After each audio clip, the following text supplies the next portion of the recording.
Aw man, this is the only job Gary Johnson could get after the events of Team America. Symbols, eyeballs, opening credits, excitement.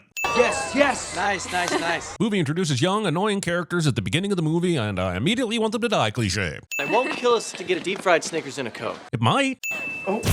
Hard to believe, but this is the character the movie allows to live until the closing credits. And this is really the pervert Frankie's thing, but whatever. Also, Wendy doesn't immediately delete this picture because later in the movie, something upskirt photos are people too or some such. That shot there, that'll sell some yearbooks. All right, so I'm a total whore. Except Wendy goes around to take pictures of Ashley and Ashlyn from the front and doesn't actually take the thong shot that Kevin was referring to. Not sure how that's a whoring out moment. Final Destination 3 has decided to remind me Mr. Six, aka that creepy old f***er dancing in the Six Flags commercials in the early 2000s was a thing. And I do not appreciate having that memory dug up, Final Destination 3. And what are you gonna do about it, Miss Cutest Couple, rah? Julie laughs at this instead of dying of embarrassment. Death took a holiday when she made this so-called quip. Mom know you're here? Far be it for me to know how things run in the Christensen household, but what exactly will be upsetting to Mama Christensen about Julie being at an amusement park? That's 3. That is 3. Number 3. I don't know where all this started, but after watching Bodies, and It's What's Inside, I've become hypersensitive to movies that introduce their characters with a barrage of overacted extroversion. I was having that feeling like deja vu, except for something that hasn't happened yet. That is the literal definition of deja vu. If you raise your hands and just cup them slightly, it'll look like you're holding the devil's balls. So at an amusement park, which is a family-friendly place, they put a huge devil outside of a roller coaster that has big balls hanging down. I'm pretty sure this kid is lying, but he sure sounds like he believes that devil has balls. You may never return from Devil's Flight. What is this Devil's Flight bullshit? Over the opening credits, we saw the roller coaster was called the Corkscrew. No exit after the turnstiles. That sounds like a fucking lawsuit waiting to happen. I can't sit in the front. I cannot see the tracks. I'll freak. Carrie will sit in the back with you, right, babe? The real question is, why isn't Wendy's boyfriend volunteering to sit next to her in this situation? This is the guy who twice tried to settle her down about riding the roller coaster in the first place. Now he doesn't even say a word? That. I'm going to Berkeley and I won't get to do this for a while. I'm sitting in the front. People fighting over who gets to sit in the front of a roller coaster when everyone knows that the back is where you pick up the most speed. I'm shocked some of these kids had the grades to get into Berkeley. Keep an eye on her in case she's kind of freaked out. Is sitting in the front better than sitting next to Mary Elizabeth Winstead? Also, keep an eye on her. What is he supposed to do during the ride that will make anything better? You're her boyfriend. You could have reenacted the scene from Fear if she was up for it. Although I doubt she'd be up for it. What's up, man? I'm good. Saying you're good about this loose restraint when you're about to go on a ride that has corkscrews and Dare you to flash me them sweet titties when we go through the loop? The filmmakers thought and conceived of this character and decided that lots of him was a good idea. Also, considering that these girls will be doing a nude scene later, it really feels like the movie is on this guy's side. Also, I'm now mostly curious about the physics involved for Ashley or Ashlyn to flash their sweet titties with the overhead locking mechanism engaged, and then Frankie Cheek's ability to film said sweet titties from his angle. Yep. What? Can't read? It is not your job to ask if the rider can read the sign or not. It is your job to ensure that she pockets the camera or gives it to someone not on the ride. Definitely have people who can't read and also don't speak English that ride these rides. So go f*** yourself. Why are there empty seats behind Wendy and Kevin? There was a long line of people waiting to ride this coaster. And even if the kids got kicked off, there were plenty of people ready to fill the vacated seats. I will say, as far as Final Destination opening death traps go, this one is hard to beat. It's beautifully filmed and expertly crafted from beginning to end. Great grisly stuff. Yo, what? You can't read? Oh, well, I'll put it in my pocket, okay? Why is Kevin's dialogue slightly different? In the flash forward, he said, Well, can I just put it in my pocket, man? Is that cool? Does that mean Wendy had that entire premonition after she sat down in the coaster? Even from that point, it's still almost 6 minutes before she wakes up from it. So why hadn't the coaster already started up in the real world? 6 minutes is a long goddamn time to just have people sitting on the coaster waiting. The hydraulics will rupture the tricycle assembly! What's going on? Let me off! Chick's on something. These people act like they've never seen someone freak out before riding a roller coaster. Man, please, can you please control that? Dude, they're kicking her off the ride. What does this have to do with you anymore, except for you to make this situation worse and more people can get kicked off and we can have the requisite number of Final Destination deaths? Nobody else gets off this ride! Why does the ride's management have such a hard-on for people not being able to leave this ride? What's the incentive? Sure as isn't money. Here we go. These assholes allow a half-empty roller coaster to proceed with the next ride. when they could just allow more people who are waiting in line to fill the cars? What's the fucking hurry? Also, this changes the trajectory of everything we saw in Wendy's vision. The crash was due in some part by Frankie's camera falling from his hands and tying itself to the track. The hydraulic fluid was definitely leaking before then, but the coaster running into the camera exacerbated the issue. Now that Frankie is off the coaster, how does the same shit happen later? Look, I know the coaster would probably still crash, but don't go out of your way to show me Frankie's camera being a big deal and then tell me it doesn't matter when he's completely out of the equation. Also, some 30 seconds after the ride starts up again, there's already death and destruction happening when it takes pretty much that long for the ride to even get to the top of the incline to start roller coastering. If they've already got this memorial set up, that means it's been at least a few days since the deaths. And it makes me wonder why Death even gives these kids that weren't supposed to survive a few days before it starts offing them. Death really likes to play this shit out. Not everything has to be Hamlet, Death. Psychopaths who write in all caps. And if they are up in heaven with Lincoln and Gandhi, do you think they really care about our high school graduation? Look, I've watched roughly 35 Lincoln and Gandhi films, even the one that's hard to find where they meet Sherlock Holmes and the Wolfman. Anyway, those guys performed way too much blue material to get into heaven. As soon as I pull in that parking lot, I'm so out of McKinley. Without Jay, what's here for me? The only thing left is graduation, so I don't understand what would be here for her, even if her boyfriend didn't die. Ian McKinley. How pathetic is it that my last name is the same as my high school? Since Ian's last name plays into how Wendy figures out her death scenario, I'd say it's less pathetic and more convenient. Look who I got to sign my yearbook. No way. Nice. I mean, who could it be? Fred Willard? Are there people attending McKinley who are considered Chase signatures? It appears, despite the forecast for heavy rain today, nobody brought an umbrella.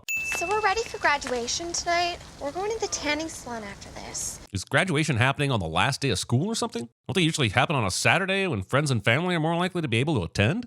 No, it's happened before, okay?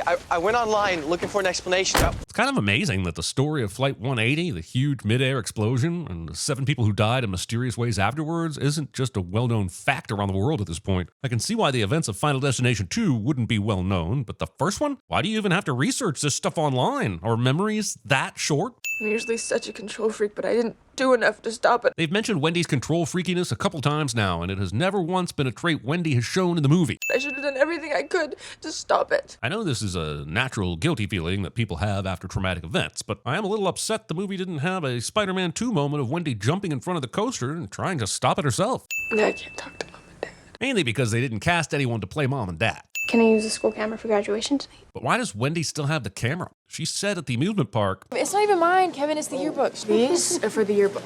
And I have to turn them in tomorrow to make a deadline. and when Wendy goes to pick up her diploma, we see that everyone already has the yearbooks. So why didn't Wendy already turn the camera in? Why don't you just use that phone? I would, but she talks forever. Then my boss gives me But his boss doesn't give him if he's standing outside on his cell phone instead of inside the building helping customers? Those are some up regulations. No drinks in the room this time, okay?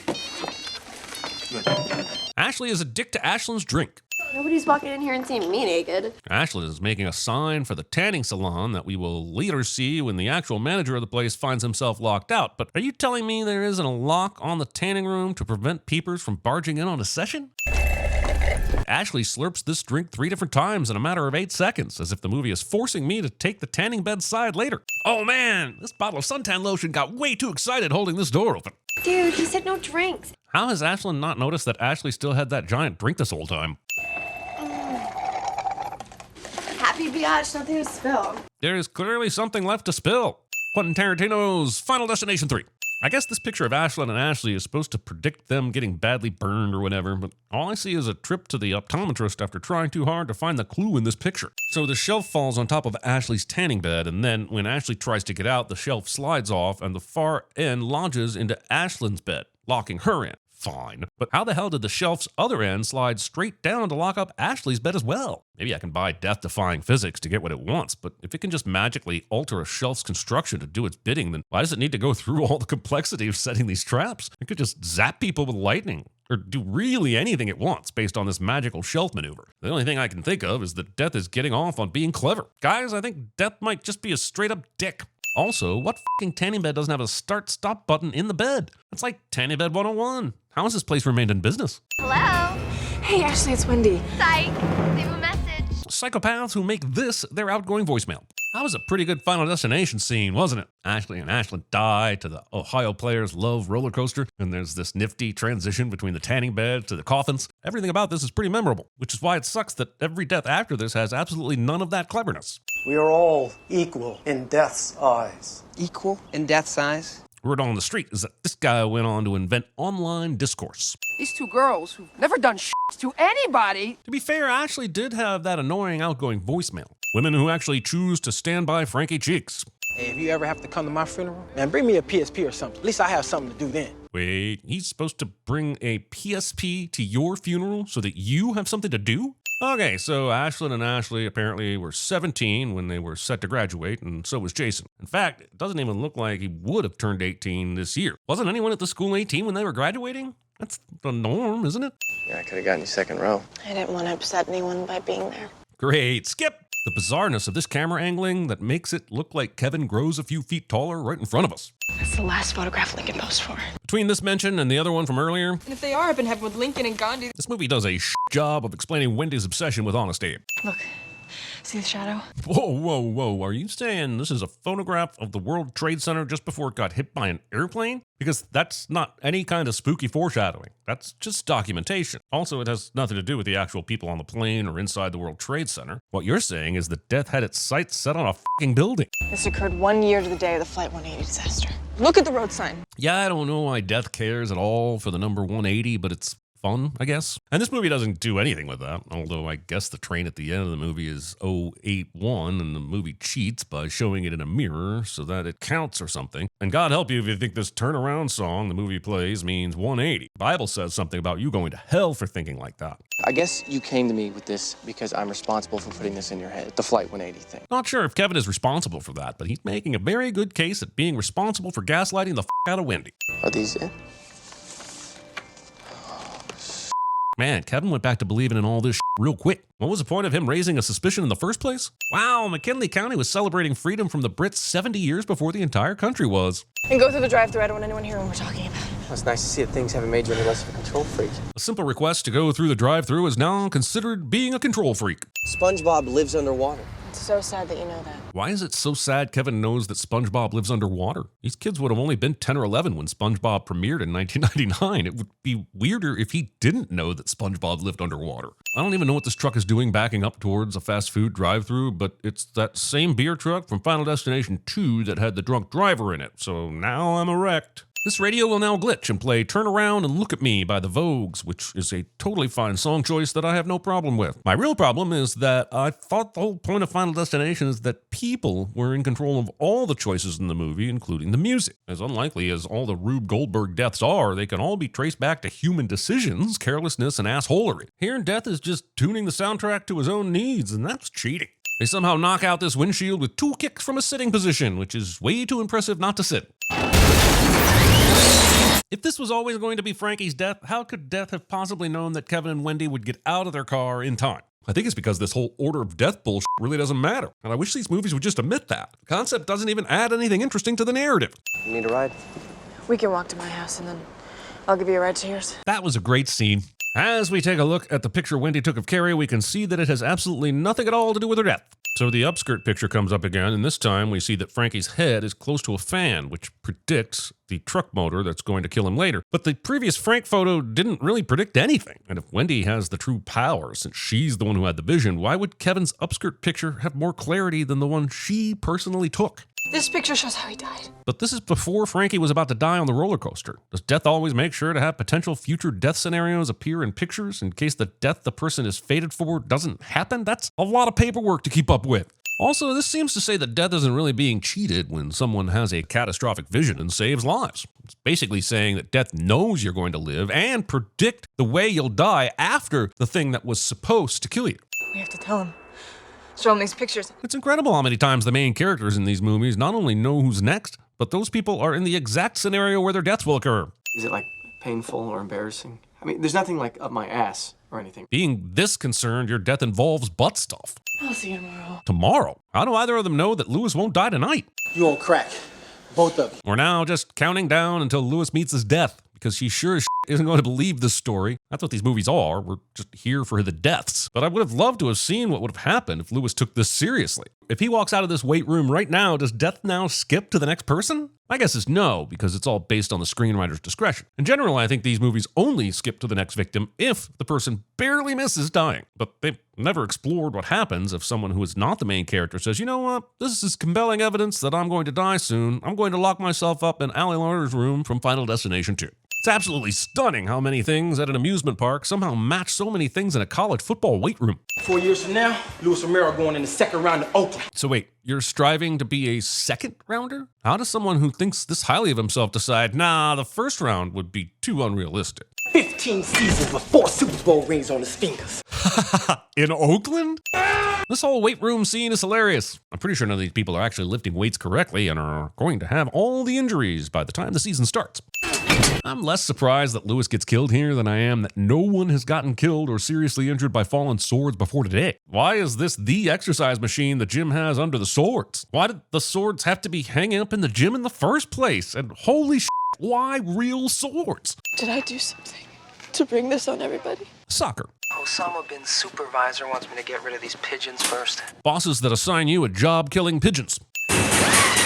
Choosing this approach when someone you know is probably about to be killed in some kind of weird and f***ed up way. You scared the shit out of me. Yeah, wait till you hear what we have to tell you. Pro tip, if anyone approaches you at work late at night and says this, don't open the door. You saw what happened to Wendy, right? What's happened to the others? I mean, you just saw their pictures. A couple scenes ago, Kevin no longer believed that they could just go by the pictures, so not sure why he's surprised he can't convince Aaron the pictures have a deeper meaning. Ian and Aaron, of course, don't take this seriously, but at this point it's comical how not only incredulous these people are, but not even curious. Like, if someone told you that people on a roller coaster were dying in the exact order they sat on the ride, all in a short time span, wouldn't you at least think, holy shit, that's insane? Instead, we're getting people who disbelieve to a ludicrous degree, which is probably the point. It's just not my point. It's not complicated. It's simple. People die. That's just part of life. Says the man who had the impassioned outburst at Ashley and Ashlyn's funeral about how they did not deserve to die.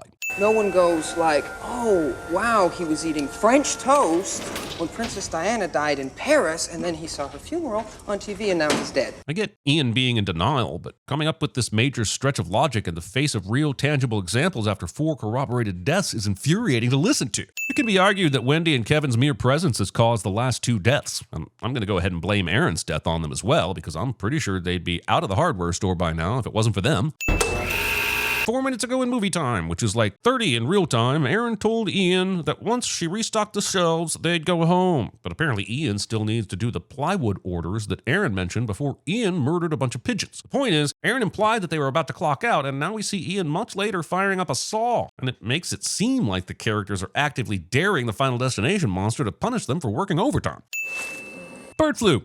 What if, for example, the last in line were to make the utilitarian choice, kill themselves? Well, in Final Destination 2, this is exactly what we find out Alex Browning from the first Final Destination did, and either Wendy or Kevin should already know this and know that it didn't help since Clear still died after him. Later in this scene, Wendy is going to save Ian from a bunch of pointy little yard stakes of some sort, and therefore Death chooses Aaron to be next, so she gets literally nailed by the very nail gun Ian was using to kill pigeons earlier. So let's interpret what this photo is trying to tell us. Is the picture saying that her fingernails represent the nails? And that the gun represents the nail gun? And as an aside, I guess you can't spell nail without Ian or fingernail without Aaron. Anyway, these pictures could have been so fun if they were something that you could actually solve. They only become uncanny after the death and after you've had time to write a whole thesis. Even if the police don't think Kevin or Wendy are responsible for these deaths, they have to realize the absurdity of all these survivors being picked off. At the very least, they should be providing them with some protection. For all we know, whoever was sitting behind Aaron is already dead. But no, Death was nice enough to wait out Kevin and Wendy's 10 hours of interrogation so they wouldn't miss finding out who the mystery roller coaster passenger was. Death is nice that way.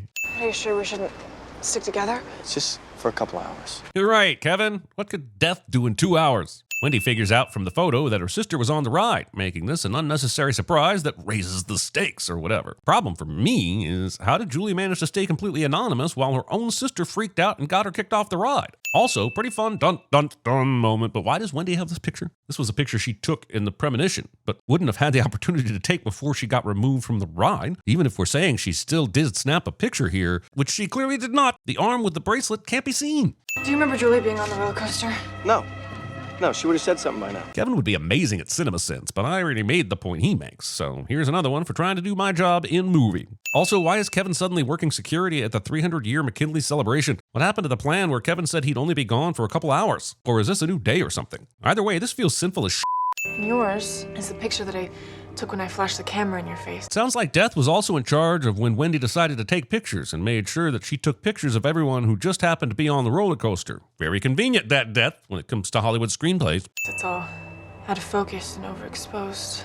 Like a firework went off in my face? Yes, because anytime you hear about accidents with fireworks, the first thing they report on is how out of focus and overexposed the victim's face looked. Also, nothing says Kevin has to hang out at the festival. Go grab Wendy's sister and friends and get the f*** out of Dodge. What's stopping Kevin from doing this? Did he read the script? The Vogue's Turn Around, Look at Me Again glitches into existence on Wendy's radio, and sure enough, an angry Ian is following her. But does this make any sense anymore? The last time this happened, the song came on while they were in the drive-thru, and it was the truck that ended up killing that dumbass Frankie. In this scenario, Ian has been skipped and Wendy isn't the next person in line to die, so is this Death just helping Wendy out? Credits are coming! Credits are coming! Weird. I thought this was a tricentennial celebration for McKinley, which was founded in 1705 and would have nothing to do with Paul Revere's Midnight Ride 70 years later.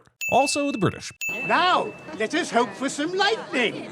You, Ben Franklin. Blaming Ben Franklin for your own mistake of boarding a deadly roller coaster that your friend Wendy prevented you from riding, and now Death wants payback. This inconsiderate park job. Also, Wendy got to the tricentennial safely, and none of that bullshit with the Someone Behind You song even mattered. These feckless cops are so feckless that I needed to check and make sure I knew what feckless meant. Here's a sin for making me find a dictionary and proving myself right. Assholes that shoot fireworks around animals, or just assholes that shoot fireworks. You take your pick. I'd choose both. It's surprising that Wendy didn't check Julie's picture before coming out here, or at least show a scene where she did. Kevin cuts this thick-ass rope with a reenactor's sword while running and diving toward the rope right before Julie gets her eyes gouged out by some random pointy shit, and it's all the bullshit. Tell me who was sitting next to you on the roller coaster. Who? She's next. Oh no, not her. She was so full of life and character. Besides, I doubt that Wendy's picture that had such a great shot of the carousel horse right next to Julie's head could be said for Julie's random friend, who I'm sure has a name. Also, and I'm going to continue to harp on this, the fact that a horse was indirectly responsible for Julie's friend's death is some major cheating on the movie's part. In my picture, I was wearing the McKinley Grand Night shirt. Yeah, but have you considered the possibility that when you're taking off the shirt, you can't get it around your head and you suffocate? You'll save me if you just stay away. Then it'll all be over. I'm still not understanding that with all the research Kevin and Wendy did, how did they overlook the fact that even though Death initially skipped Alex, Clear, and Carter from Flight 180, they all eventually die? Why does Wendy think it'll be over if she survives or that Ian is safe? So the fireworks shoot towards Wendy and she gets out of the way in time, which I guess means she's made Death skip back to Ian, who just happens to be under a banner that's shaped like the tiny banners in his picture when this happens. Death is predicting on a level that is impossible given all the variables. I'm not gonna die! Character says they aren't going to die and are immediately killed after saying it, cliche. So wait, just because Ian's dead, Death decided not to go after Kevin and Wendy for an entire 5 months? Hey, what about that great curry place? Didn't we get off at Booth? Oh, you mean Gupta's? You get off at Oswald. This subway has stops going to Booth and Oswald. Well, that will make Kennedy Lincoln coincidence junkies happy. What about Leon Cholgas, who assassinated William McKinley? That guy whose name was used for the setting of this movie? You gonna give love to that assassin, or are you just worried no one could pronounce the name? There is someone walking behind you. Creepy musician chooses to creepily sing this creepy song on this creepy subway. Also, this song is not as ominous as it pretends to be. It worked one time, and in this case, the person who causes the train to derail will be in front of her. So, this song and whatever it's supposed to represent. This up business tagline. Next stop is the end of the line. It's odd how similar the subway conductor's voice sounds compared to the voice of the devil at the roller coaster. You can run, but you cannot hide. Maybe if we say Candyman 5 times, he'll transport us to a better movie. No, it's over. You, me, Kevin went over 1,000 scenarios. Ian was going to cause your death, you intervened, and it skipped us. So in this game where Death skipped over Ian, skipped over Kevin, skipped over Wendy, and then went back to Ian, what scenarios did you guys dream up that suggested you were safe? The fact is, movie, there are no scenarios. These assholes didn't think about any scenarios, and they definitely didn't think about them in any meaningful, logical way. Until something happens to me, and then, Kevin, you've got nothing to worry about. You're right. You're right. Wendy, Julie, what are the chances? Meeting on a random subway in whatever no-name big enough city to have a subway this is? I'm guessing only sinfully likely. You okay? Something wrong? Now that you mention it, Kevin, there is. Do you remember in Speed how you thought the movie was over after the bus? But then they had that really cool sequence on the subway to finish the movie off? I mention all that to say I'd rather be watching Speed right now. So this is yet another premonition Wendy is having. But this time the vision occurs when she can't get off the train or stop the train because the emergency brake doesn't work. So why does the premonition only happen at a time she can't do anything about it? This feels like another cheat. If Death is responsible for the visions and is just playing with Wendy in a no-win scenario, then I think I deserve to know. You owe me, movie.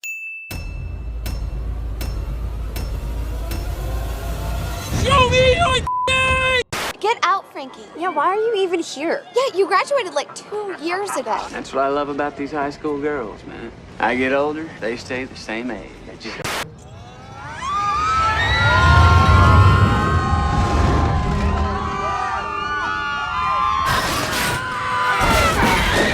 We are all equal in death's eyes. I love my dead gay son. Yeah, I could have gotten you second row. Why couldn't you get some breakfast stuff like Twinkies and Pez and root beer? Oh, hey, you all right? I'm feeling woozy here.